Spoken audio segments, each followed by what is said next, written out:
Le texte qui m'a été soumis, je crois que tiré, n'est-ce pas, de ce livre d'Hébreu, il y a une très longue lettre, n'est-ce pas, du Nouveau Testament, dont nous ignorons l'auteur. D'aucuns pourraient dire, n'est-ce pas, que ce serait Paul, mais ce qui est sûr, l'auteur n'a pas pris le soin de mettre son nom. Cela, c'est pas ça qui nous intéresse. C'est ce que le verset 10 à 11 nous dit, qui est le plus important.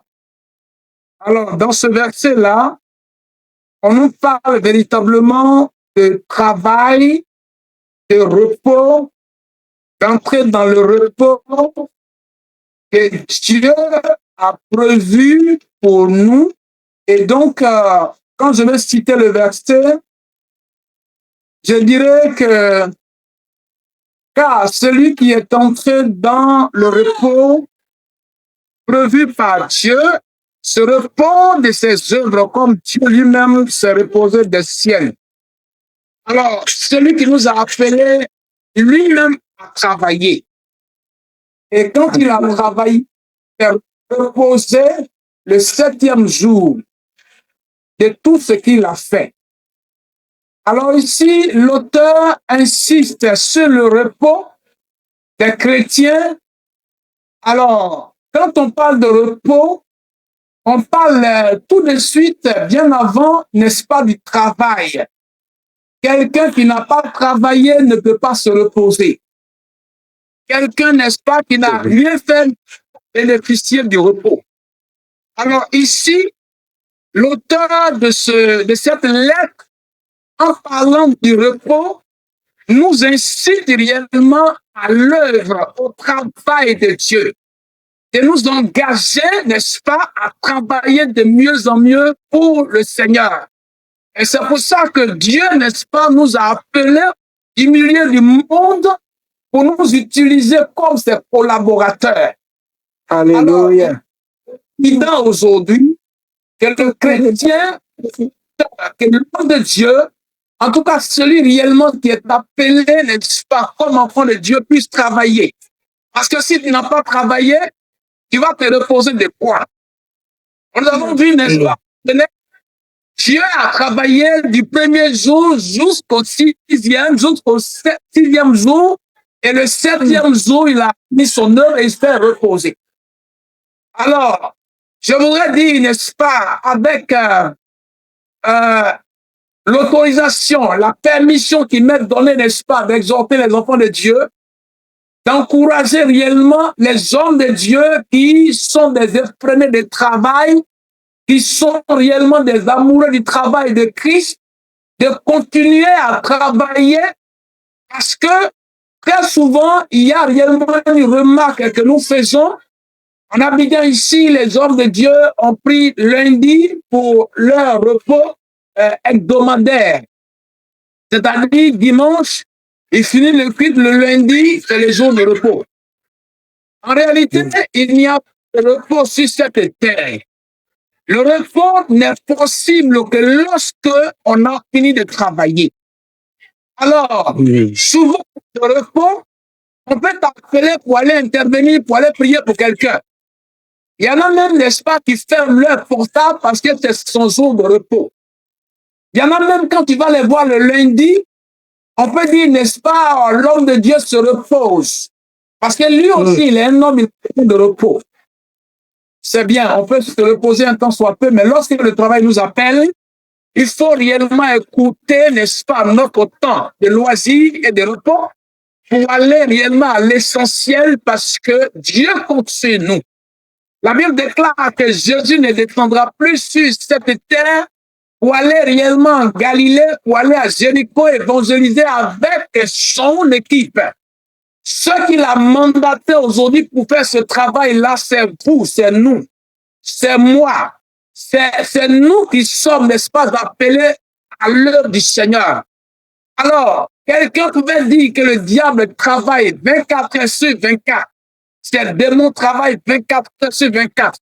Alors, celui qui nuit à l'heure de Dieu, qui entraîne des milliers de personnes à l'enfer, si lui n'a pas le temps pour se reposer, est-ce que l'enfant de Dieu qui a l'onction de Dieu pour la délivrance des âmes doit se donner, n'est-ce pas, un repos délibéré?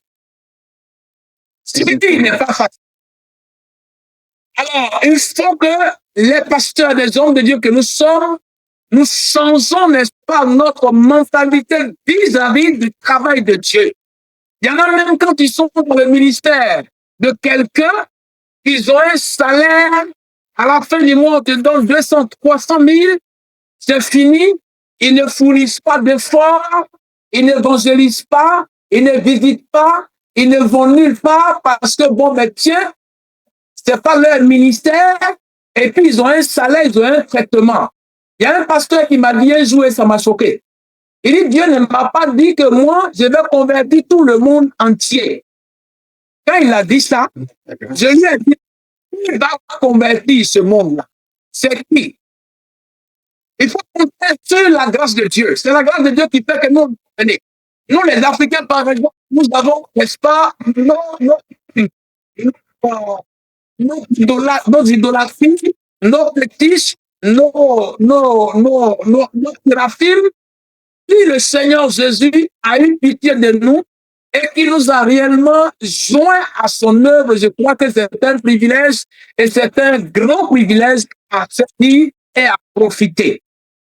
Alors, je veux ici et maintenant exhorter comme si ce n'est pas encore fait, je fais comme si ça n'a jamais été dit, parce que ça ne sera jamais dit.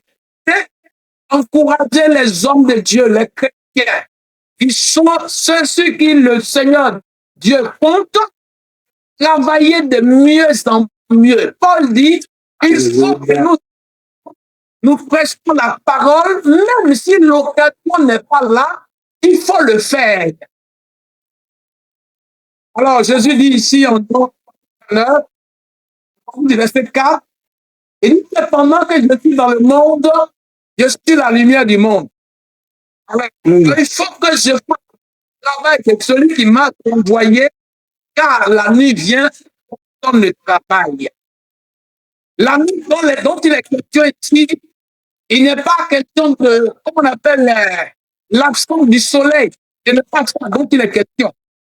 La nuit ici, c'est le temps que nous est imparti qui est en train de finir, qui est en train véritablement d'être mangé par la vie. Si j'ai 30 ans, aujourd'hui, je dois dire que il me reste encore 90 ans.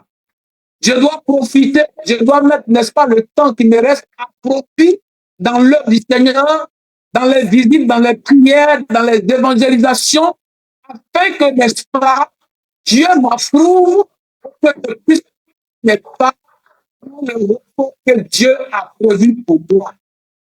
Un homme de Dieu pouvait dire encore, nombreux sont des pasteurs qui sont en plein temps dans la paresse.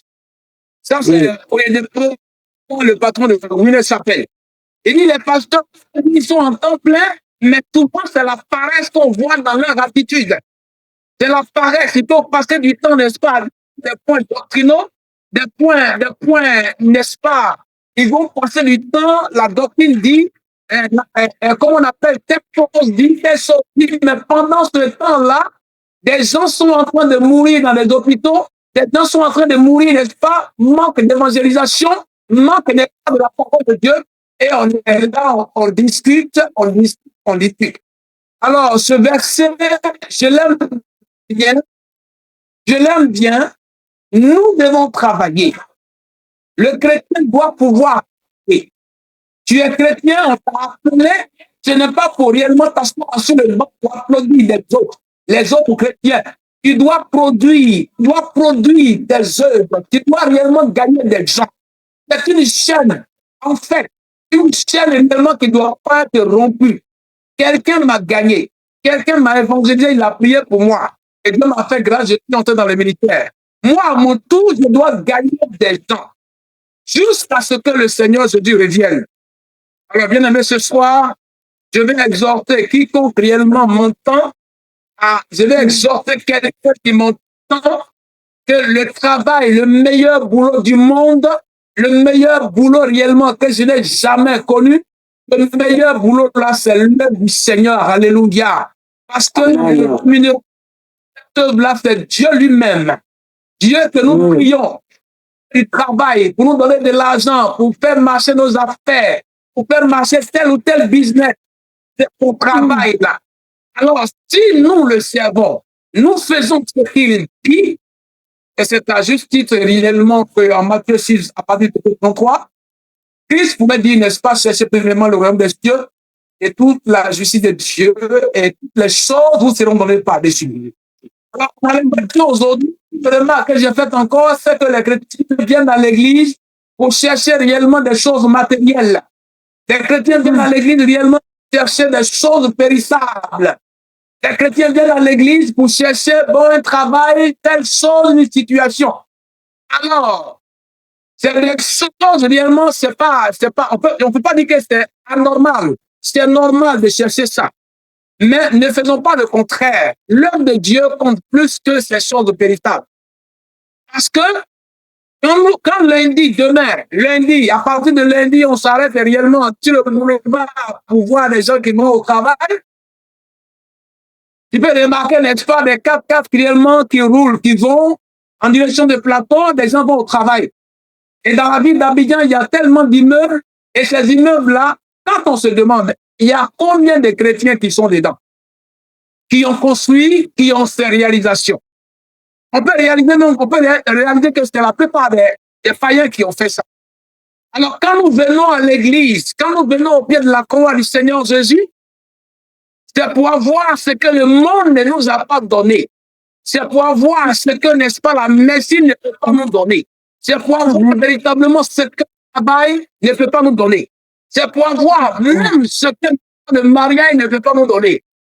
Il y a des gens qui arrivent dans des... qui sont parce que depuis que je suis arrivé dans votre église là, je n'arrive pas à faire ça, je n'arrive pas à faire ça. Il y en a même qui disent, je n'arrive pas à devenir tel, je n'arrive pas à devenir tel. Alors, qui vous a dit que l'église réellement est une pépinière, n'est-ce pas, de travail quand on vient, on prend et puis on s'en va. Dieu nous donne ici. Le monde ne peut pas nous donner. Parce qu'il y a des gens qui vont même se marier sur la route comment on appelle, du mariage, qui font accident, qui meurent. On a vu ça. Il y a des gens qui, en partant au travail, qui font réellement accident, qui meurent. Mais ce que nous faisons avec Dieu, c'est ce que réellement le monde ne peut pas nous donner. Et si Dieu nous a... C'est en guise de reconnaissance que nous devons vraiment le servir. Nous devons le servir à tous les niveaux. Nous devons travailler à tous les niveaux. Chacun doit s'interroger, est-ce que ce que je fais, je le fais bien pour mon Dieu qui m'a sauvé? Pour que demain, je puisse entrer dans le repos. Le repos est important. Parce que si tu n'as pas travaillé, tu ne peux pas te reposer. Le repos est important parce que si on travaille, on peut se reposer. Il y en a qui prennent tout le temps de se reposer. Mais à l'arrivée de Jésus, tu vas faire quoi? Alors, bien aimé, en appui de ce verset, Jésus dit, pendant que nous avons, n'est-ce pas, l'occasion et que nous avons, n'est-ce pas, la possibilité sur cette terre, pendant que, n'est-ce pas, Dieu nous donne l'occasion de vivre dans cette chair-là, dans cette tente, comme pouvait s'exprimer, n'est-ce pas, apôtre Paul, il faut réellement faire valoir les talents que Dieu a mis en nous pour que son œuvre avance. Si je suis appelé à chanter, je dois chanter pour la gloire de Dieu. Si je suis appelé à évangéliser pour la gloire de Dieu. Si je suis appelé réellement à faire quelque chose, à aider une église, à bâtir des temples, je dois le faire pour la gloire de Dieu. Alléluia. Et un petit témoignage. Il y a un de mes fils, il s'est levé, il m'a dit, papa, nous, on veut aller évangéliser. Je leur ai donné un baf. Ils sont partis pour la première fois, ils étaient contents. Une deuxième fois, en tout cas, ils étaient contents. Et puis la troisième fois, je n'ai pas pu partir avec eux. Ils sont partis, ils étaient contents encore, ils sont revenus le dimanche. On leur a réellement fait des offrandes dans le marché où ils sont allés évangéliser. Ils ont la joie des femmes qui sont dans ces marchés. L'offrande, l'argent qu'ils ont reçu était très important. Le dimanche, on finit le culte, il dit, papa, voici ce qu'on nous a donné. Voici ton offrande. Il dit, non, c'est pas. Je ne suis pas allé sur le terrain, c'est vous qui êtes partis. Dieu vous a donné ça pour vous encourager. Et après, je l'ai appelé pour lui dire, ce que Dieu a fait là, c'est une façon de vous dire que c'est son travail qui est meilleur. Dans son travail, on gagne. Alors, bien aimé, nous ne travaillons pas pour le matériel. Le matériel vient en appoint, c'est pour nous conduire, pour nous accompagner. Il a dit, voici les miracles qui accompagneront ceux qui auront cru. Beaucoup de chrétiens aujourd'hui sont à la maison chez eux, ils parlent en langue, ils parlent en langue, ils parlent en langue, ils parlent en langue. Mais tu parles en langue là. Il faut aller réellement évangéliser pour que les gens viennent, pour que l'église grandisse. Tu parleras en langue, tu dis à Dieu. Mais les gens vont mourir. N'est-ce pas qui va les employer? Après avoir une langue, il faut réellement sortir pour aller travailler. Il a été réellement le enseignement avec son équipe. Il n'y a pas parlé de plus grand prophète que Jésus. Mais Jésus a laissé la prophétie pour aller évangéliser, gagner les âmes. Il n'y a personne qui a une vie de prière plus que Jésus. Jésus prie la nuit et le jour, il s'en va évangéliser. Je pense que si nous voulons le repos, nous voulons aussi, Seigneur, le Seigneur doit nous donner, n'est-ce pas, et nous aider à travailler pour mériter le repos. Parce que quand tu as travaillé, tu es conscient de ton travail, le repos là, ça c'est au-devant de toi. Tu es content, n'est-ce pas, de te reposer. Mais si je me repose, je néglige l'œuvre de Dieu, si je néglige, n'est-ce pas, le travail de Dieu, et puis je me donne des repos à non point fini, je suis dans le terre des gens, non, c'est pas mon ministère, donc je fais ce que je peux, je fais ce que je peux, je ne suis pas appelé réellement à convertir tout le monde. Ce genre de langage n'est pas un langage qui encourage, que Dieu, n'est-ce pas, ne peut aimer. Alors, bien aimé, le verset dit, celui qui est entré dans le repos prévu par Dieu se repose de ses œuvres comme Dieu lui-même s'est reposé des ciels. Il y a le repos qui nous attend. Je ne sais pas certains dans combien de mois, dans combien d'années, dans combien de semaines, je ne sais pas. Mais compte tenu du fait qu'il y a un repos qui nous attend, nous devons, n'est-ce pas, actionner notre machine pour travailler. Dieu pourra rattraper le temps. Vous voyez aujourd'hui, assis par là, au Proche-Orient, il y a la guerre, il y a des menaces de guerre. Alors, le temps est presque arrivé. Je dirais même que c'est arrivé parce que Christ a signalé ce genre de choses. Quand nous entendons des bruits de guerre, une nation se lève, va contre une autre nation, c'est que Jésus, réellement le Fils de l'homme, est à la porte. Alors, bien aimé, ce soir, je ne vais pas prendre assez de temps, réellement exhorter tous les hommes de Dieu, tous les pasteurs, tous les chrétiens de ce ministère, partout réellement, une représentation se trouve, qu'on soit armé pour travailler. Travailler parce que, n'est-ce pas, le travail, il y a, n'est-ce pas, un salaire. Il y a réellement, n'est-ce pas, quelque chose qu'on nous donne. À la fin de ce travail, c'est le repos. Un repos éternel.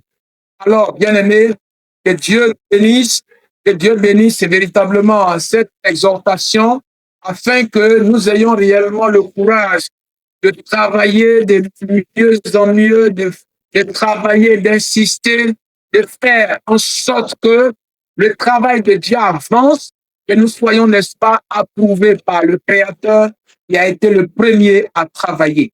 Béni soit notre Dieu qui nous a donné ce conseil. Il a dit, vous me servirez et je bénirai votre pain et votre eau. Tu n'as pas servi Dieu si tu n'as pas travaillé. Donc, que tu vas avoir, ça va quitter où? Voilà. Si tu n'as pas servi Dieu, quelle bénédiction tu vas avoir? Souvent, nos bénédictions sont bloquées, ne servent pas Dieu. Je vais donner un témoignage et puis je termine pour qu'on c'est au sujet des prières. En 2013, j'étais en Poutou, l'un des quartiers d'Abidjan. J'ai pris un studio là-bas. J'étais enfermé tous les jours dedans. Je jeûne, je prie. Seigneur, bénis-moi. Seigneur, bénis-moi. Tous les jours, je priais, je priais, je priais. Et un jour, j'ai entendu une voix qui m'a dit, un homme qui prie, il dit, Seigneur, bénis-moi, il ne sort pas. Il n'évangélise pas, il ne prie pas pour les gens. Dieu pas le bénir. C'est pas qui m'est adressé à lundi, le mercredi, je me suis habillé, je suis allé à Koumassi, je suis allé à Makori, je suis allé à Cocody Centre, je suis allé à Blocos. En tout cas, ça m'a fouetté, j'ai commencé à évangéliser. J'ai commencé à évangéliser et j'ai fait le tour d'Abidjan jusqu'au samedi. Le samedi étant arrivé, j'étais quand même fatigué sur les stairs à la maison. Et puis, pendant que je veux dormir, l'Esprit de Dieu me dit, va à Cocody Centre où se trouve la radio évangélique là, voilà, fréquence vide. Je ne sais pas ce que j'allais y chercher, mais je suis allé quand même, j'ai obéi. En arrivant, j'ai prié pour une camarade de classe en 2007 pour son immeuble qu'elle était en train de construire parce que les sorciers en voulaient à sa vie. Je l'ai consacré, j'ai prié. C'est cet ami-là qui est venu en vacances et qui m'a croisé. Elle dit, je te cherche. Tu me cherches où? Elle dit, je suis venu à Abidjan, je n'ai plus ton contact, je te cherche. En tout cas, ce jour-là, il a fallu 30 minutes. L'offrande que la sœur m'a donnée, ce samedi-là, en tout cas, vraiment, le montant est très important. Très, très important. Et ça a résolu le problème de la maison. Je suis arrivé et je suis tombé en face, j'ai commencé à demander pardon au Seigneur que nous faisons, c'est nous qui faisons que de nous bénir. C'est nous-mêmes la cause de notre malédiction. Pardonne-moi. Donc aujourd'hui, quand j'ai un petit bout de temps, même quand je suis dans le jeûne, je peux sortir pour voir. C'est devenu une façon de vivre pour moi. Alors, que Dieu nous bénisse, afin que l'œuvre de Dieu à laquelle réellement nous sommes réellement conviés soit notre préoccupation nuit et jour, comme Jésus pouvait le dire, lis la parole nuit et jour, pour que vraiment tu puisses, n'est-ce pas, prospérer, que les prières pour des pasteurs, les temps de prière pour des ministères, pour des fondateurs, des gens qui sont réellement dans des situations difficiles, il faut que réellement nous travaillions dans notre travail, nous nous souvenons de nous, prions pour eux. Ça aussi, c'est l'œuvre de Dieu. Alors que le Seigneur nous bénisse et qu'il nous donne la force véritablement à mettre le temps que nous avons à profit, que réellement donnons entièrement à l'œuvre de Dieu, afin que, n'est-ce pas, il bénisse notre pain et nos eaux. Que le Seigneur nous bénisse. Amen. Je bénis le Seigneur pour cette exhortation qui nous bouscule tous et que la gloire lui soit rendue et surtout qu'il continue d'arroser son serviteur qui revient ici pour nous rappeler, nous secouer de se lever et de travailler avant d'aspirer au repos. C'est quand nous allons travailler que nous pourrons mieux apprécier le repos de Dieu. Donc, le sujet de prière ici est d'abord que nous devons prier pour renverser tout ce qui nous empêche, pour renverser la paresse, la torpeur, la négligence, parce que quelque part, il a aussi souligné cet esprit de négligence avec laquelle nous faisons l'œuvre de Dieu.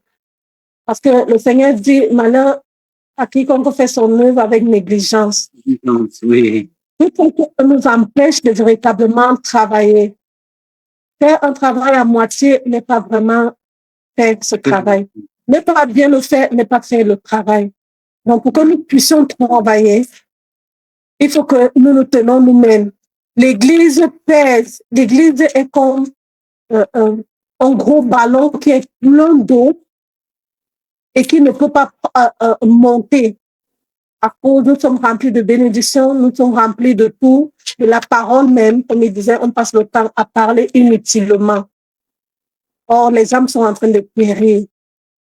C'est comme on commence d'abord par la repentance et puis qu'on demande, nous-mêmes, on se dépouille de toutes ces choses. Nous arrachons toutes ces choses du milieu de nous. En nous-mêmes, on va faire des confessions telles je rejette la paresse. Tu sais que ta confession, c'est la confession de ton frère ou c'est la confession d'un bien-aimé dans le corps de Christ.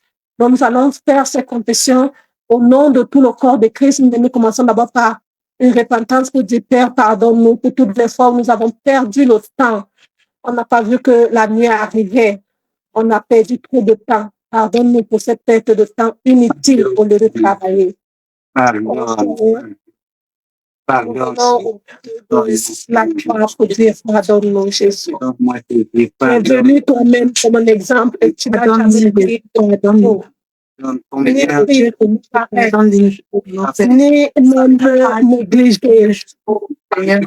C'était notre exemple à vivre. Et nous avons commencé, Seigneur, à tout négliger, à laisser tomber. À passer le temps, Seigneur, de fixer interminable. Oh Seigneur, nous repentons.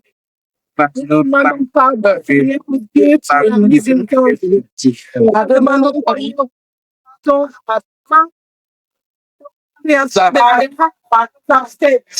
à nous enlever, Dieu, à ton œuvre. Je te demande pardon personnellement, Seigneur, pour toutes les heures que je suis restée à bavarder inutilement pendant que les hommes croupissent. Pour toutes les fois où, Seigneur, oh Dieu, où je suis hésitante sur quelque chose. Or, c'est là le moment où tu veux agir. Seigneur, pardonne toutes les fois où nos cœurs sont emportés dans des choses éphémères de la terre. Oh Seigneur, chercher d'abord celles-là qui sont les âmes, c'est ça qui est précieux pour toi. Pardonne, Seigneur, oh Dieu, mon frère, ma soeur. Pardonne l'Église tout entière sur la terre. Qui n'est vraiment pas ton représentant, qui ne joue pas ce rôle d'ambassadeur. Ce rôle, Seigneur, oh Dieu, de réconciliateur. Ce rôle de quelqu'un qui prie le salut des autres. Pardonne-nous, Seigneur. Nous te demandons et nous espérons ton victoire.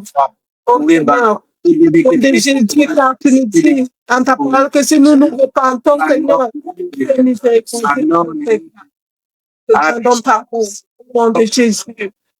Ainsi, nous allons entrer dans les confessions pour nous-mêmes renverser, arracher, refuser toute forme de lourdeur, toute forme de négligence, tout le sommeil spirituel, donc toutes ces choses qui nous empêchent véritablement d'être légers, d'avoir les chaussures de l'évangile et d'être prêt à partir à tout moment.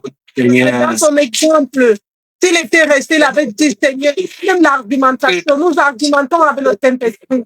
Il ne savait pas où le Seigneur nous demandait de partir. Même juste par l'obéissance, il s'est levé. Et voilà une âme qui a été sauvée, restaurée. Et par la suite, il a de la fidélité de Dieu. Alors, levons-nous nous-mêmes, faisons cette confession. Tout cela du milieu de nous. Nous-mêmes.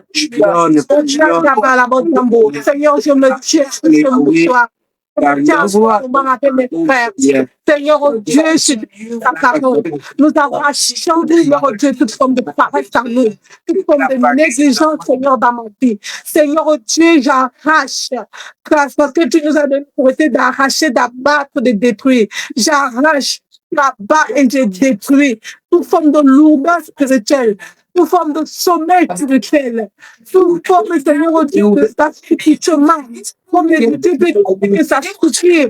Oh, tu avais besoin de à ce moment crucial de ta vie. Seigneur, c'est ainsi que nous faisons avec les âmes. Là, dans des moments précieux de leur vie, à cause de notre sommeil, à cause de notre sommeil spirituel, à cause de la lourdeur. Et des cœurs qui sont partagés, des cœurs qui sont carrément ailleurs.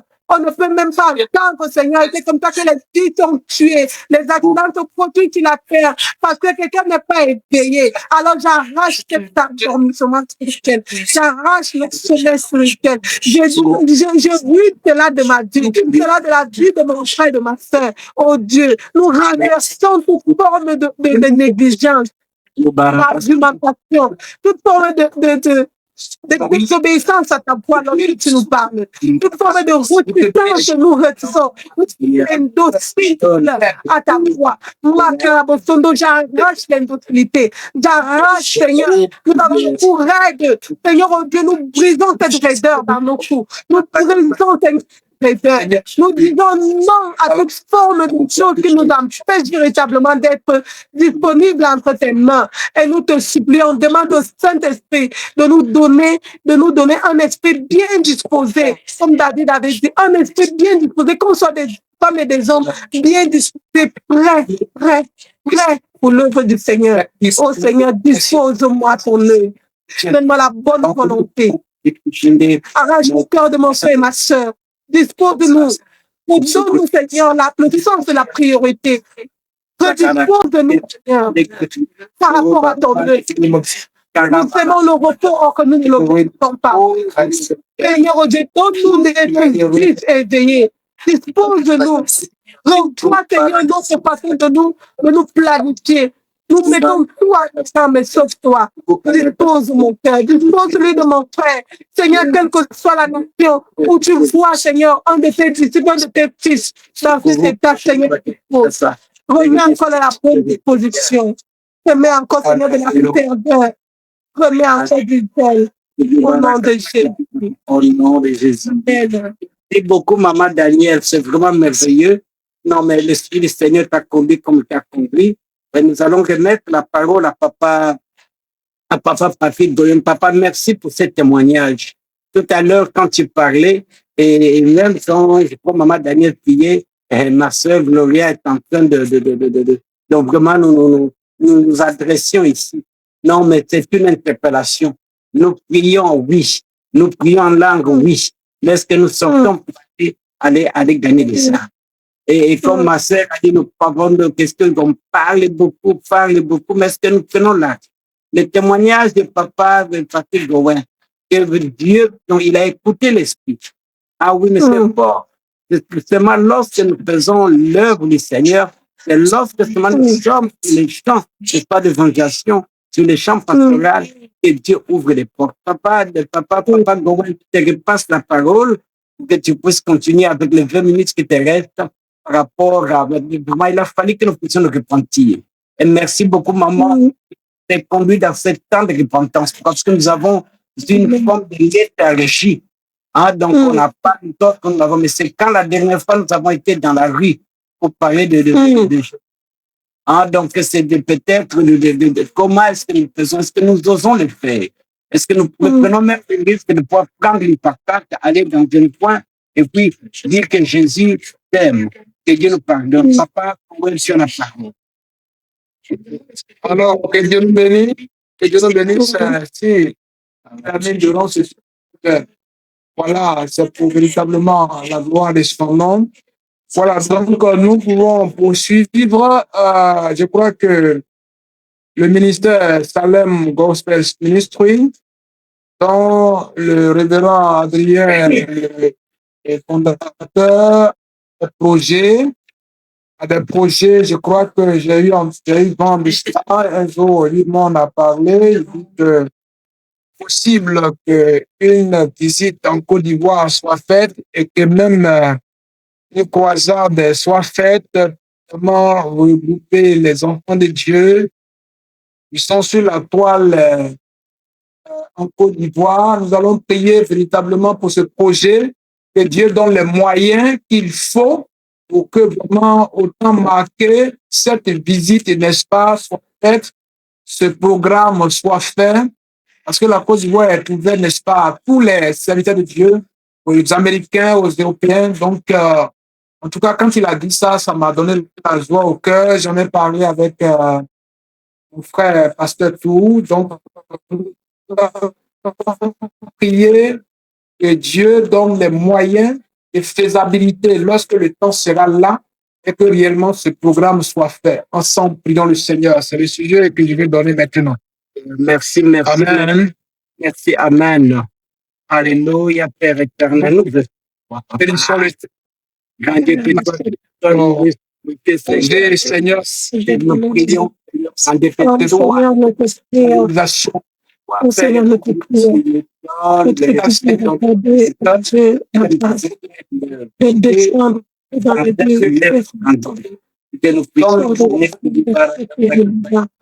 c'est toi qui mets le vouloir et le faire. C'est toi, Seigneur, qui rend toutes choses possibles. Rassemble ton Église, Seigneur, oh Dieu. Donne-nous des défauts dans les rues. Donne-nous d'aller. Donne-nous de s'exprimer, de se mobiliser, Seigneur, oh Dieu, pour évangéliser et sauver les gens. Pour posséder que la foi estime de vie pour chacun d'entre nous. Le Cameroun, le Sénégal nous attend. Le Brésil nous attend. Les États-Unis nous attendent, Seigneur, au grand Dieu. Papa, que tu sois béni, que tu sois glorifié. Seigneur, grand Dieu, organise-nous. Organise-nous, Seigneur. Organise-nous, Papa Jésus. Organise-nous, Seigneur Jésus. Organise-nous. Organise-nous, Seigneur. Amen. Amen. Amen. Amen.